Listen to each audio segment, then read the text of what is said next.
Hello friends, welcome to success for learners. Friends, आज का जो वीडियो है ये बिहार पुलिस एग्जाम 2023 के लिए लुसेंट जीके का सीरीज नंबर 2 है। ठीक है, तो वीडियो को शुरू करने से पहले एक रिक्वेस्ट है, अगर आप चैनल पर नए हो तो चैनल को सब्सक्राइब करके बेल नोटिफिकेशन को प्रेस कर लीजिएगा, ताकि जब भी हमारे चैनल पर नई वीडियो अपलोड की जाए आप सभी को नोटिफिकेशन मिल जाए। तो चलिए शुरू करते हैं। और हाँ फ्रेंड्स, अगर आपको वीडियो पसंद है तो वीडियो को लाइक ज़रूर कीजिएगा। फर्स्ट क्वेश्चन है, अकबर ने इबादत खाना का निर्माण कहाँ करवाया था? तो इसका सही आंसर हो जाएगा ऑप्शन बी, फतेहपुर सिकरी में। फ्रेंड्स, ये जो इबादत खाना था वो एक तरह का मीटिंग रूम था। जैसे आजकल दो कंपनियों के बीच में जब किसी तरह का मीटिंग होता है तो वहाँ पे एक कॉन्फ्रेंस हॉल बनाया जाता है। उसी तरह से अकबर ने उस समय लोगों के बीच मीटिंग करने के लिए यह एक प्रकार का इबादत खाना बनवाया था। ठीक है, आपको ध्यान रखना है। अगला क्वेश्चन है, आर्य समाज की स्थापना कब हुई थी?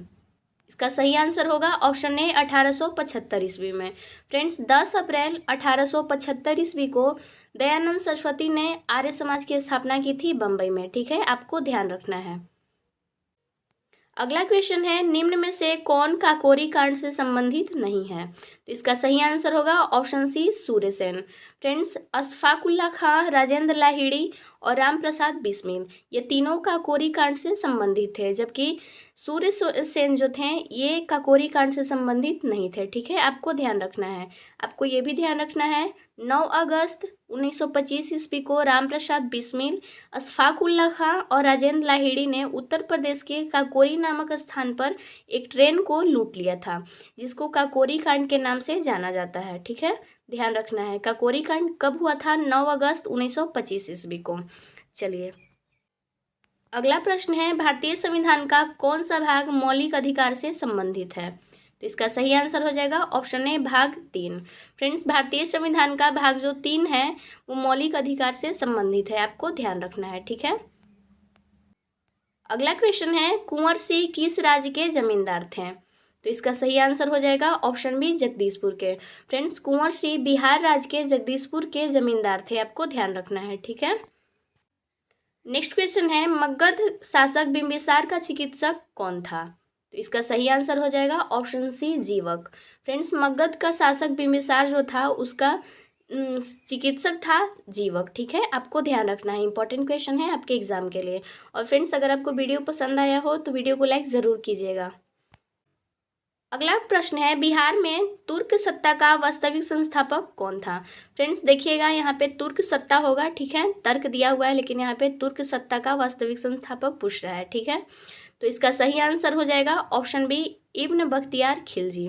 फ्रेंड्स, बिहार में तुर्क सत्ता का वास्तविक संस्थापक था बख्तियार खिलजी, आपको ध्यान में रखना है। और ये भी ध्यान में रखना है, बख्तियार खिलजी ने 1193 से 1203 ईस्वी के बीच में पूरे बिहार पर अधिकार कर लिया था। ठीक है, और इसी दौरान बख्तियार खिलजी ने जो नालंदा विश्वविद्यालय था और विक्रमशिला विहार, इन दोनों को नष्ट कर दिया था। ठीक है, क्वेश्चन में कभी कभी पूछता है कि नालंदा विश्वविद्यालय को किसने ध्वस्त किया था, तो वो था बख्तियार खिलजी। ठीक है, आपको ध्यान रखना है। अगला प्रश्न है, बिहार के प्रथम भारतीय गवर्नर कौन थे? तो इसका सही आंसर हो जाएगा option B, Satyendra Prasad Singh. Friends, Satyendra Prasad Singh 1920 से 21 के बीच में बनाए गए प्रथम भारतीय गवर्नर थे, आपको ध्यान में रखना है। ठीक है, 1920 से 1921 के बीच में बनाए गए प्रथम भारतीय गवर्नर थे सत्येंद्र प्रसाद सिंह, आपको ये पॉइंट ध्यान में रखना है। और एक और पॉइंट है, 1915 में भारतीय राष्ट्रीय कांग्रेस के ये अध्यक्ष भी रह चुके थे। ये दोनों पॉइंट को आपको ध्यान में रखना है। नेक्स्ट क्वेश्चन है, संथाल विद्रोह के प्रमुख नेता कौन थे? तो इसका सही आंसर होगा ऑप्शन बी, सिद्धू और कान्हू। संथाल विद्रोह के प्रमुख नेता थे सिद्धू और कान्हू, आपको ध्यान रखना है। अगला प्रश्न है, सौरमंडल का प्रधान आकाशीय पिंड कौन सा है? तो इसका सही आंसर हो जाएगा ऑप्शन डी, सूर्य।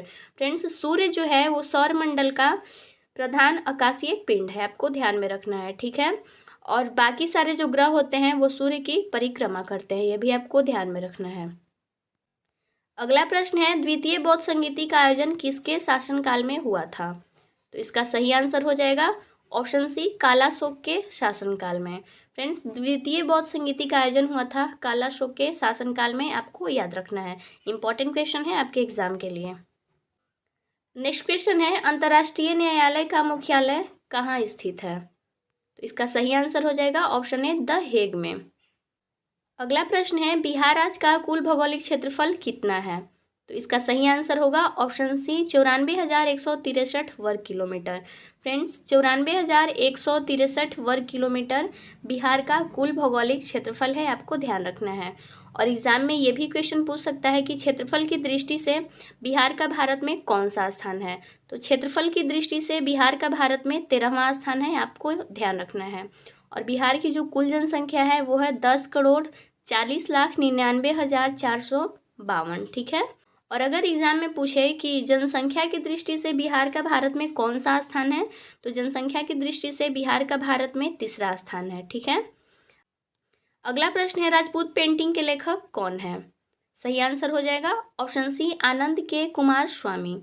फ्रेंड्स, राजपूत पेंटिंग के जो लेखक हैं वो आनंद के कुमार स्वामी हैं, आपको याद रखना है। अगला प्रश्न है, इनमें से कौन तबला वादक नहीं है? तो इसका सही आंसर हो जाएगा option A Ramdas Sharma. Friends, Ramdas Sharma जो हैं ये तबला वादक नहीं है। बाकी अगर बात करें जाकिर हुसैन, अहमद जाम थिरकावा और पंडित किशन महाराज के, ये तीनों तबला वादक थे। ठीक है, आपको ध्यान रखना है।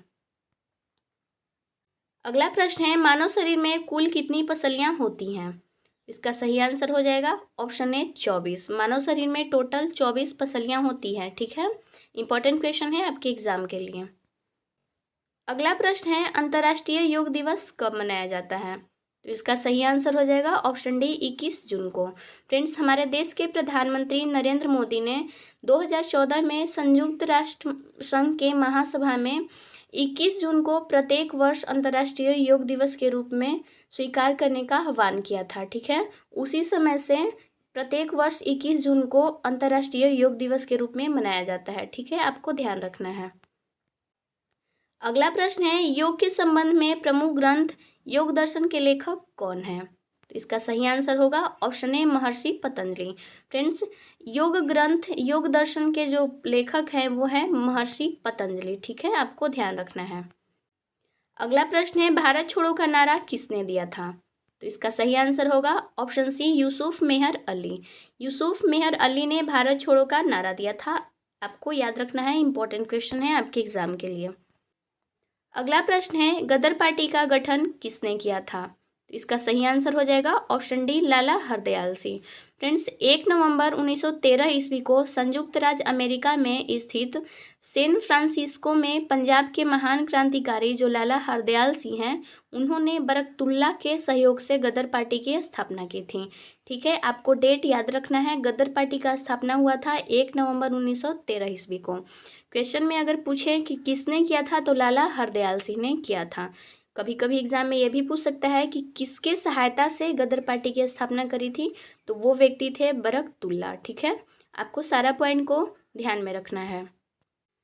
अगला प्रश्न है, निम्नलिखित में से तीनों गोलमेज सम्मेलन में भाग लेने वाले व्यक्ति कौन थे? तो इसका सही आंसर हो जाएगा ऑप्शन डी भीमराव अंबेडकर।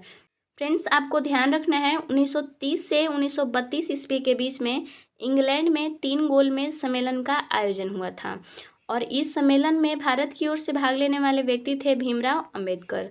और भीमराव अंबेडकर ये तीनों गोलमेज सम्मेलन में भाग लेने वाले पहले व्यक्ति थे। ठीक है, अगला प्रश्न है, निम्नलिखित में से क्रांतिकारियों का संगठन अभिनव भारत को संगठित करने वाले व्यक्ति कौन थे? फ्रेंड्स, पूछ रहा है कि क्रांतिकारियों का जो संगठन था अभिनव भारत, उसको संगठित करने वाला व्यक्ति कौन था? तो इसका सही आंसर हो जाएगा ऑप्शन सी वीडी सावरकर, यानी कि विनायक दामोदर सावरकर, आपको ध्यान में रखना है। फ्रेंड्स, अभिनव भारत एक क्रांतिकारी संगठन था। ठीक है, जिसकी स्थापना 1904 ईस्वी में वीडी सावरकर यानी कि विनायक दामोदर सावरकर ने लंदन में किया था। ठीक है, इंपॉर्टेंट क्वेश्चन है आपके एग्जाम के लिए, याद कर लीजिएगा सारे पॉइंट्स को। अगला प्रश्न है, आज़ाद हिंद फौज की स्थापना किसने की थी? तो इसका सही आंसर हो जाएगा ऑप्शन डी सुभाष चंद्र बोस ने। फ्रेंड्स, आज़ाद हिंद फौज की स्थापना का जो विचार था वो सर्वप्रथम कैप्टन मोहन सिंह के मन में आया था, ठीक है। लेकिन बाद में कैप्टन मोहन सिंह ने आज़ाद हिंद फौज की स्थापना का जो जिम्मेदारी था वो सुभाष चंद्र बोस को दे दिया, जो आगे चल के 21 अक्टूबर 1943 ईस्वी को सुभाष चंद्र बोस ने स्वतंत्र भारत की अस्थायी सरकार यानी कि आज़ाद हिंद फौज की स्थापना करी थी सिंगापुर में, ठीक है, जिसका मुख्यालय रंगून में था। याद रखिएगा, 21 अक्टूबर 1943 ईस्वी को सुभाष चंद्र बोस ने आज़ाद हिंद फौज की स्थापना करी थी सिंगापुर में। इसका मुख्यालय जो था वो रंगून में था। अगला प्रश्न है, बिहार में ऑपरेशन प्रहार संबंधित है, तो इसका सही आंसर हो जाएगा ऑप्शन डी, शराबबंदी से। फ्रेंड्स, बिहार पुलिस ने 2002 में अपराध मुक्त बिहार की जो सपना था उस सपना को साकार करने के लिए ऑपरेशन प्रहार शुरू किया, जिसके तहत राज्य में शराबबंदी नियम का उल्लंघन करने वालों को ऑपरेशन प्रहार के तहत कड़ी सजा सुनाई जानी थी, ठीक है, आपको ध्यान में रखना है। ऑपरेशन प्रहार संबंधी था शराबबंदी से। इम्पोर्टेंट क्वेश्चन है, आपको याद रखना है। सो फ्रेंड्स, आज की इस वीडियो में बस इतना ही। आई होप आपको वीडियो पसंद आया होगा। अगर वीडियो आपको थोड़ा सा भी हेल्पफुल लगे तो वीडियो को लाइक ज़रूर कीजिएगा। अगर चैनल पर नए हो तो चैनल को सब्सक्राइब करके बेल आइकन को प्रेस कर लीजिएगा, ताकि जब भी हमारे चैनल पर नई वीडियो अपलोड की जाए आप सभी को नोटिफिकेशन मिल जाए।